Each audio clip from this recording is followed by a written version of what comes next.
میرے دوستوں، پیر سید مختار الدین شاہ صاحب رحمۃ اللہ تعالی علیہ ہمیں بہت افسردہ کر گئے۔ دل نہایت غمگین اور بے قرار ہے، رنجیدہ ہے۔ حضرت جی کا وصال کے بعد گویا کہ ہمیں ماحول اداس لگ رہا ہے۔ کائنات کے اندر کوئی چیز اچھی نہیں لگتی کہ اللہ والے ہم سے یکے بعد دیگرے ایک گویا کہ تسبیح ٹوٹ رہی ہے، تسبیح کے دانے گویا کہ گر رہے ہیں، تسبیح خالی ہوتی جا رہی ہے۔ تو آج آپ کے سامنے بتاؤں گا کہ حضرت جی کا جنازہ کس وقت ہے۔ اکثر لوگ یہ سوال کرتے ہیں، کشمکش میں رہتے ہیں، جن کے پاس گویا کہ یہ چیزیں نہیں دیکھتے۔ تو حضرت جی کے جنازے کے بارے میں آپ کو بتا دوں کہ حضرت جی رحمہ اللہ کا جنازہ 2 بجے کربوغا شریف میں ادا کیا جائے گا۔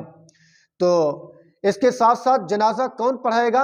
ہو سکتا ہے کہ اس وقت کوئی علمی عملی روحانی شخصیت، کوئی اور اللہ والا یا اس کے یعنی ولیوں میں سے کوئی ایک ولی ہو وہ جنازہ پڑھائے۔ تو ہو سکتا ہے اتنا بڑا جنازہ۔ تو رات ہاسپٹل میں تھے، وہیں سے پھر کربوغا شریف کی طرف ایمبولینس کے ذریعے سے حضرت جی کو پہنچا دیا گیا، اور یقیناً لیٹ بھی ہوگی تو رات کے وقت جنازے میں کوئی نہیں آ سکتا، تو جنازے میں تاخیر بھی ہوگی، کیونکہ بڑے جنازے میں بڑے لوگ آتے ہیں اور دور دراز سے لوگ آتے ہیں۔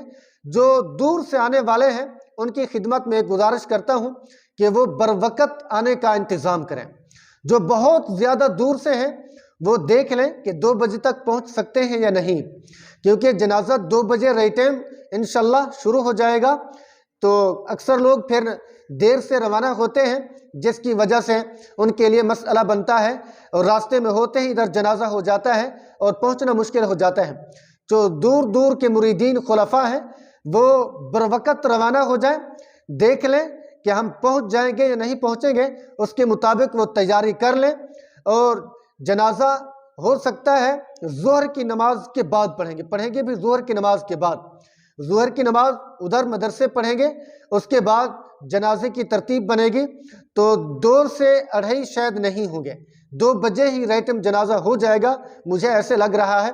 یا ہو سکتا ہے کہ کچھ رفقا کی خاطر، کچھ بڑے لوگوں کی خاطر، یا جو آنے والے کثیر تعداد میں مریدین سفر میں ہوتے ہیں، عقیدت مند جو دور دور سے آ رہے ہوتے ہیں، ان کی وجہ سے شاید تاخیر کر دی جائے تو بڑی بات نہیں۔ تو دعا کریں اللہ رب العزت حضرت جی رحمہ اللہ کی قبر کو منور کرے، اور ان کا روحانی فیض ہمیں نصیب کرے، اور ان کی ہدایات کے اوپر ہمیں چلنے کی توفیق نصیب فرمائے۔ یقیناً یہ بہت بڑا خلا ہوتا جا رہا ہے، بہت بڑا نقصان ہوتا جا رہا ہے۔ تقوی اٹھ رہا ہے، علم عمل اٹھ رہا ہے، اعمال صالحہ اٹھ رہے ہیں، گویا کہ اللہ رب العزت کی ذات ہم سے ناراض ہو چکی ہے۔ دعا کریں رب لم یزل ہم سب کو فکر آخرت کی توفیق نصیب کریں، اور حضرت جی کے پسماندگان کو صبر جمیل نصیب کریں، حضرت جی کی جلیل القدر خدمات کو قبول و مقبول فرمائیں۔